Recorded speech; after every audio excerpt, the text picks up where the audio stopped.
Hey everybody, super exciting video I have today. Today I'm going to talk about our new small but awesome map expansion.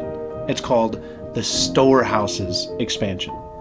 Let's dive in. So the Storehouse Expansion consists of 6 hexes. One side of all the hexes is a storehouse or a barn, and the other side consists of 3 different designs. 2 of them are a +1 coin. This isn't a buff like the rock, doesn't add to your coin roll, it just gives you a one-time coin, and there's 2 of those.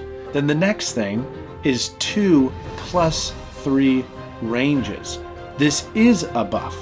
This allows you, while you're on the storehouse, to add 3 to your basic range. Then we have 1 negative HP, and then we have 1 tunnel hex, which allows you to travel from that tunnel hex to all the other storehouses. How these work is you randomize them at the beginning of the game. We will have our recommended hexes that you place these on. They're all equidistant from the people's bases to the center rock. Players will place this at the same time as the rock, but unlike the rock, they won't flip it over before the game starts. Once people choose their bases, they then can decide to move and loot these storehouses, which means they walk up to them and end their movement phase on the storehouse. The storehouse is immediately flipped over, and what's underneath is revealed. If it's a coin, you'd grab 1 coin from the bank, and that storehouse, although it stays in place, no longer gives or activates any other way. If you get the range, flips over. While your character is on that hex, they add 3 to their basic range. If you loot the storehouse and get the -HP, that single time immediately when you loot, your character receives -1 HP. From then on, if you move off, someone else moves on, no one else will receive that -1 HP. If you get the tunnel, land on it, flip it over, that is now a portal to all looted storehouses. So, if the tunnel's flipped over and you move onto the tunnel, you can land on it and within 1 move to another looted storehouse that's not occupied by another character. So for example, you land on the tunnel, you're 1 away, you land on the tunnel, 1, 2, you transfer to another storehouse that's looted, say one that's a -HP. Land on that -HP, because it's already looted, that -HP is gone, so now it's just an access point for the tunnel, and then you can continue your movement phase. This is an awesome way to get movement around the map. The reason why we did this Storehouse expansion was for a few reasons. Personal reasons and a lot of feedback we got from our players. First, people wanted more reason to move around the map.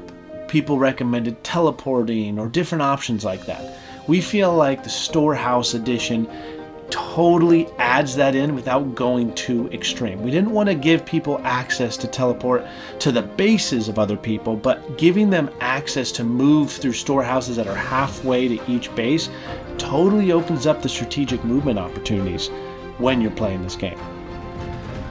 We also realized when we added the rock years ago, we loved that it drew people into the middle. But over the years, we felt like sometimes games will just cluster in the middle and it's hard to break that gridlock because everyone wants to be around the rock. By adding in specifically the range elements of the storehouses, it forces people on the rock to move off the rock if, say, you have a big, heavy-hitting character like Seamus, who has an attack of 5, or maybe Functor with an attack of 6, who is sitting on that range buff. Their range is now 4 because you had 3 to their basic range of 1, which will allow people on those hexes to reach 2 points of the rock. This totally democratizes that center cluster. You no longer can just sit safe on the rock and maybe get hits from weak ranged characters. Now you're going to have to face ranged characters who have huge attacks. So it's going to force people in the middle to move out towards those storehouses that are giving that range buff to all those powerful characters. That really helped not only bring people in because of the rock, but now bring people a little bit out, really balance the movement on the map. Another random thing is we got some feedback from people. They loved the idea of looting, like Barnburners. Although it's a people group, people are like, man, I want to burn some barns. So that's what's happening here. These storehouses are standing, per se, on the hex side when they're not revealed. When you land on it, you burn down the storehouse and reveal what's underneath. So it's kind of a small thing, but it's kind of a fun new thing that'll happen at the beginning of most games. That being said, if you have health of 1 characters like Hildegard, you're not going to want to go explore these storehouses and risk getting that minus HP and just dying. So it's definitely a strategic move. Generally people will do it, but that minus HP adds just that element of surprise that might deter some people. Also, something to note, when you do land on the storehouse, if it's not already activated, you have to end your movement phase if you want to activate it. If you're just landing on it and continuing on your way, you can continue your movement phase. But if it's an unlooted storehouse and you land on it and you want to activate it, you have to end your movement on that storehouse and receive whatever's underneath. Also, something we love about the Storehouse expansion, it just adds to the ethos that we want people to make this game and adjust it how they want to and how their crew likes it. The Storehouse expansions offer so many variabilities. Some players can just decide to play with a couple of the storehouses, like 2 or 3 or 4, or maybe just the range storehouses. Maybe you don't want to play with the other ones. You don't have to use all 6. Maybe you want to move the storehouses in different areas of the map, not just in the recommended areas that we give in the Storehouse expansion directions. Like, there's so many ways to make the Storehouse expansion your own and have it affect the game in your own personal way, and we love that element to it.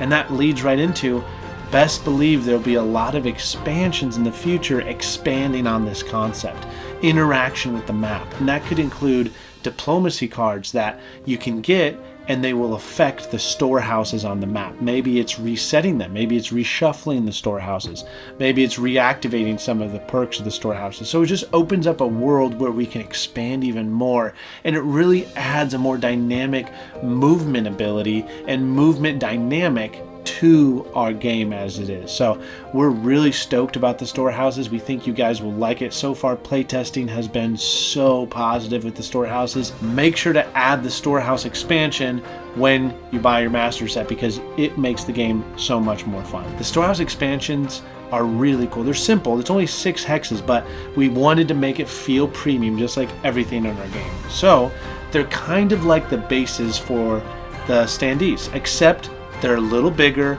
and the sticker isn't just on one side of one piece of acrylic. Instead, it is a nice 2-sided die cut sticker that is sandwiched in between 2 pieces of acrylic that illuminates the awesome image between. And again, it's a little bit bigger, so it really owns the hexes it's on and allows characters to land on them very nicely. And it's just overall an awesome expansion.